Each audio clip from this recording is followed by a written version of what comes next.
नमस्कार फ्रेंड, आज हम लोग बात करने वाले भोजपुरी के दो सुपरस्टार खेसारी लाल और पवन सिंह के बारे में। फ्रेंड मैं बता दूं, सबसे ज़्यादा भोजपुरी मूवी में कमाई करने वाले खेसारी लाल और पवन सिंह के ही मूवी होते हैं।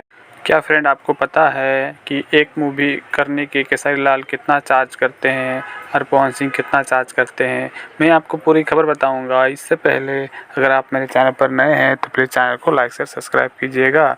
तो फ्रेंड मैं बता दूं कि खेसारी लाल एक मूवी करने के 50 से 60 लाख रुपया चार्ज करते हैं। और वहीं बता दूं फ्रेंड कि एक एल्बम सॉन्ग करने का 2 से 3 लाख रुपया चार्ज करते हैं। वहीं अगर बात करें खेसारी लाल की कुल संपत्ति का, तो फ्रेंड मैं बता दूं कि खेसारी लाल का जो कुल संपत्ति है वो 12 से 15 करोड़ है। फ्रेंड अब बात करते हैं भोजपुरी के पावर स्टार पवन सिंह के बारे में। फ्रेंड बता दूं कि पवन सिंह जी एक मूवी का जो उनका चार्ज होता है वो 60 से 70 लाख रुपया होता है। और मैं फ्रेंड बता दूं कि वो जो एक सॉन्ग करते हैं तो उनका एक सॉन्ग का जो चार्ज होता है वो 5 से 6 लाख रुपया होता है।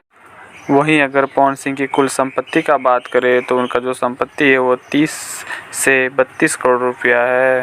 फ्रेंड मैं बता दूं कि पवन सिंह के पास एक रेंज रोवर स्पोर्ट कार भी है जिसका मार्केट प्राइस 1 करोड़ 50 लाख रुपया है। फ्रेंड मैं बता दूं, अगर आपको खबर अच्छी लगी हो तो कमेंट जरूर कीजिएगा और आप किसके चाहने वाले सबसे ज़्यादा है तो कमेंट में ज़रूर बताइएगा। तो टेक केयर, बाय बाय।